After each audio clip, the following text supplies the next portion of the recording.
siapakah dia Tuhan? Dia kenal Tuhan nggak sebenarnya? Kok dia tanya siapakah dia Tuhan? Kan dia sudah bilang Tuhan. Di sini kan? Sebenarnya kata ini Tuhan, seperti Tuhan. Jadi siapa dia Tuhan? Tapi dia mengatakan itu dengan hormat, seperti dia bertanya pada Tuhan. Karena setelah itu baru Yesus katakan, baru di ayat 36, 38 dia bilang, aku percaya Tuhan.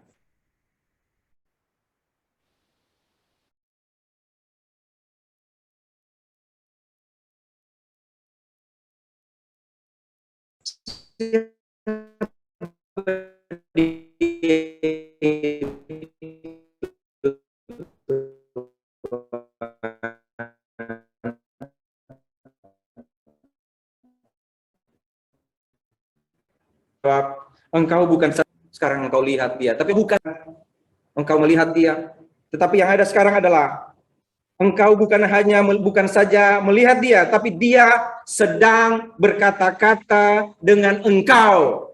Engkau bukan hanya mendengar tentang dia, engkau bukan hanya melihat dia, tapi engkau sedang berkata-kata dengan dia. Tuhan tidak hanya membuat kita mendengar tentang Tuhan. Tuhan tidak hanya membuat kita melihat dia dengan kuasanya, tapi ada bersama-sama dengan engkau. Berkata-kata kepadamu sekarang. Saudara, lalu dia sujud menyembahnya. Karena di kepala dia dari awal, ini bukan orang sembarangan. Saudara perhatikan ketika dia bilang orang itu disebut Yesus, itu ayat yang ke-10, 11. Siapa yang bagaimana matamu melek, itu yang saya bilang. Mereka tanya bagaimana? Dia jawab siapa? Dia jawab orang yang disebut Yesus. Yang kedua dia bilang ayat 17 dia seorang nabi. Lalu dia bilang di ayat yang ke-31 pasti dia orang yang tidak berdosa. Jadi sudah ada bayangan di hidupnya. Lalu Tuhan itu bicara dengan dia dan dia bilang, siapakah dia Tuhan? Supaya aku percaya kepadanya. Ternyata bagus juga dalam tekanan ketika Tuhan datang. Cepat sekali dia mengambil keputusan untuk menyembah Tuhan. Makanya saya pernah katakan pada saudara, jika kita punya masalah, saat itu harus. Hari ini saya mau bilang pada saudara, jika punya masalah, itulah kesempatan yang paling tepat untuk menyembah Tuhan. Jika punya masalah dalam hidupmu, itulah saat yang paling tepat untuk menyembah Tuhan. Kenapa? Karena Tuhan itu bukan hanya engkau dengar, tetapi engkau lihat dia. Bahkan bukan hanya engkau lihat dia, tapi dia sedang berkata-kata dengan engkau sekarang. Dialah itu. Dan orang itu berkata, aku percaya Tuhan. Lalu ia sujud menyembahnya. Saudara, orang buta itu adalah orang yang membayar harga sebagai orang percaya. Sebelum dia menjadi orang percaya, bahkan dia membayar harga. Yaitu ketika orang tuanya ditekan, ketika dia ditekan, dan seterusnya, dan seterusnya, dan setelah itu dia diusir. Itulah harga yang harus dibayar bagi orang-orang yang mau atau yang menerima berkat dari Tuhan. Makanya kan saya tanya tadi, kalau saya diberkati Tuhan, saudara diberkati Tuhan, kalau saya diberkati Tuhan, bisa nggak saya pakai sendiri itu berkat sementara saya tahu saudara-saudara yang lain kekurangan? Bisa kan? Orang saya yang punya, orang Tuhan kasih ke saya, makanya saya bisa bilang ke orang itu. Jadi kalau saya diberkati Tuhan, lalu Ibu Yosi tidak diberkati Tuhan, lalu Ibu Yosi bilang pada saya, minta dong Pak Son. Saya bilang, makanya taat pada Tuhan. Ibu Yosi, taat pada Tuhan kamu itu. Bagaimana mau diberkati nggak taat? Gereja malas-malas, kasih persembahan dikit. Saya bilang begitu. Padahal saya nggak begitu. Saya memang malas juga sama. Gereja memang malas juga, kasih juga dikit. Memangnya itu yang diberkati Tuhan gara-gara itu? Kan enggak juga. Tapi kita akan begitu. Nggak mungkin lah. Di hari apa itu ada PA beberapa hari lalu ditanya ke saya, Pak Sony, kenapa Tuhan membuat orang menderita? Kenapa di begitu banyak orang, lalu ada orang menderita? Saya bingung itu mau jawab. Kenapa ya ada orang menderita ya?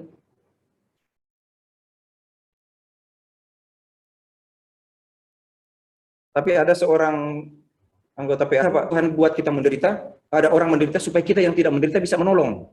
Oh iya ya, begitu ya. Harga yang dibayar, harga yang harus dibayar oleh seorang percaya.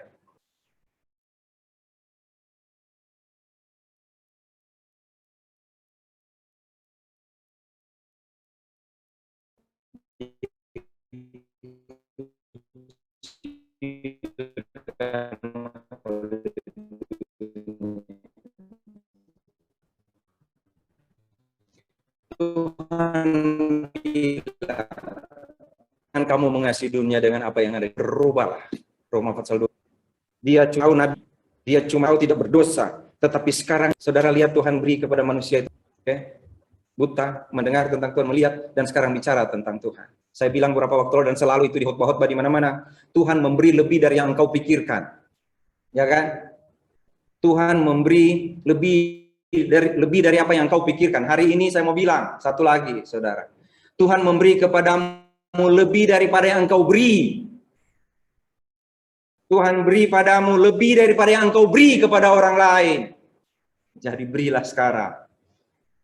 Berilah sekarang. Berilah sekarang, kan ada lagu gitu ya. Beri apa? Duit? Bukan. Kalau engkau sayang orang, engkau akan disayangi. Ya kan? Kasihlah sesamamu. Saya kirim ayat. Kasihlah sama manusia, jika ada yang menampar pipi kiri, berilah pipi kanan. Aduh, saudara tahu nggak, waktu saya kirim itu saya juga mikir, ini kalau ada yang lalu datang, saya sudah ceritakan pendeta gitu kan, pendeta berkhotbah,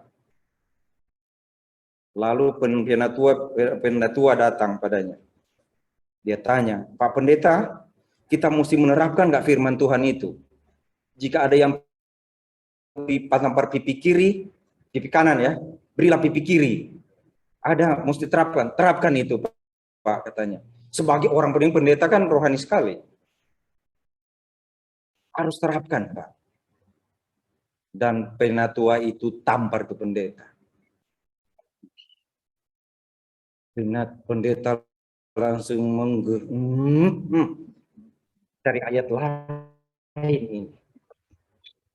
Lalu dia berpikir, ayat apa yang juga mesti diterapkan ini kira-kira. Kita mesti benar-benar menerapkan firman Tuhan. Dan pendeta ingat, terimalah murka Tuhan. Penatua, kita betul-betul mesti terapkan, Pak, firman Tuhan. Jika ada yang beri pipi kanan, berilah pipi kiri. Sebenarnya dia bisa tampar juga, kan sama kan, dia juga mesti melakukan, saya juga mesti melakukan. Tapi ini pendeta karena sudah terlalu panas, dia bilang, Bapak pernah dengar firman Tuhan bilang begini, terimalah murka Tuhan. Dan dari atas dia turun ke bawah. Baru dia bilang, bagi jemaat semua, haleluya, kita sudah menerapkan firman Tuhan. Penatua pulang. Penatua pulang, tiba-tiba pendeta, minggu depan dia nggak gereja tuh penatua. Nggak tahu penatua siapa ini. Yang datang gereja. Penatua malah mancing ikan. Dan setelah mancing ikan, dia lewat di gereja sambil tinting ikannya. Pendeta lihat dari mimbar, kan terbuka. Pendeta bilang, jangan seperti penatua. Dia nggak datang, malah mancing ikan. Kerja aja. Ikut aja. Nah, itu pendeta bilang begitu. Penatua panas. Minggu depan penatua yang jadwal khotbah. Penatua langsung berkhotbah, jangan mengingini. Seperti ada orang sakit hati kalau orang jinjing ikan. Teriak dari mimbar. Saudara bayangkan kalau di GABSD ada khotbah begitu. Kacau dunia. Tapi waktu saya kirim ayat, apakah kita akan mau menderita karena Tuhan? Apakah kita menerima tampar pipi kiri beri pipi kanan? Ada yang jawab ke saya, Pak Sony, ayat yang benar adalah di surat-surat Paulus. Efesus 2 ayat 10 bilang, lakukanlah perbuatan baik. saya itu bukan perbuatan baik, saudara. Itu Matius 5 itu tampar pipi kiri kasih pipi kanan bukan perbuatan baik. Itu pengorbanan namanya. Malah ada yang bilang, tidak bisa Pak itu ayat itu berlaku sekarang. Yang kemarin kalau nggak salah yang saya bilang, apa? Jika hidup keagamanmu tidak lebih dari orang Farisi. Dia bilang, Farisi itu kan tidak melakukan firman Tuhan Pak, mereka. Saya bilang, terus kenapa mesti marah ke saya? Orang Alkitab yang bilang. Saudara tahu nggak saya mau bilang ke saudara? Kalau jadi orang percaya itu bertumbuh pengetahuan tentang Tuhan. Ya, kalau orang percaya itu cuma tahu ayat keselamatan terus tiap hari, Anda tidak bertumbuh. Kenapa saya kasih itu ayat-ayat itu? Supaya kita tahu ada firman Tuhan seperti ini. Benar nggak? Nggak benar, nggak apa-apa. Tetapi orang yang percaya Tuhan Yesus itu pasti akan bertumbuh pengetahuannya. Dari dia dengar tentang Tuhan. Lalu dia lihat Tuhan, karya Tuhan. Dan Tuhan bilang, aku sedang bicara padamu. Saudara lihat itu Tuhan lakukan? Kalau orang percaya itu cuma tahu 1 ayat, 2 ayat, 3 ayat. 1 kitab, 2 kitab, 3 kitab. Lalu itu saja yang diulang-ulang. Mungkin saudara adalah orang percaya yang tidak bertumbuh. Cuma memperkuat Efesus 2 ayat 8-9. Bukan salah itu, saya nggak bilang salah saudara. Tapi saya mau bilang pada saudara, Tuhan akan membuat kita bertumbuh, dibaharui dari hari ke sehari. Bertumbuh dari mana? Dari firman Tuhan. Itu yang dilakukan oleh Tuhan kepada orang ini. Bertumbuh. Pertama dia cuma taunya nabi, tapi dia bertumbuh terus. Saudara, Tuhan tidak hanya membuat dia terbuka matanya dan melihat dunia. Kasihan sekali dia pada waktu dia melihat dunia, ketemu dengan orang Farisi yang pakai baju hebat, punya pengetahuan hebat, tapi nggak punya kasih sama sekali. Jangan jadi orang Kristen yang kaku. Jangan jadi orang Kristen yang penuh ayat di kepala, tapi sakit hati kepada orang lain. Jadi orang Kristen yang paling benar. Nggak ada yang benar, itu cuma Tuhan. Kita cuma dibenarkan. Orang ini seperti itu. Tuhan membuat dia melihat. Tapi yang dia lihat adalah orang-orang yang nggak benar. Mungkin seperti saya bilang tadi, mungkin dia bilang, balikin saya buta aja. Nggak bisa. Karena Tuhan beri lebih. Tuhan tidak hanya membuka matanya. Sekarang Tuhan membuat dia untuk melihat hal-hal rohani. Aku sedang bicara denganmu. Tuhan membuka lebih besar lagi. Jika engkau cari kerajaan Allah dan kebenarannya, semua akan ditambahkan kepadamu. Itu kata-kata Tuhan Yesus kepada orang Israel, kalau saya mau bilang begitu. Supaya saudara jangan tersandung lagi. Ya kan?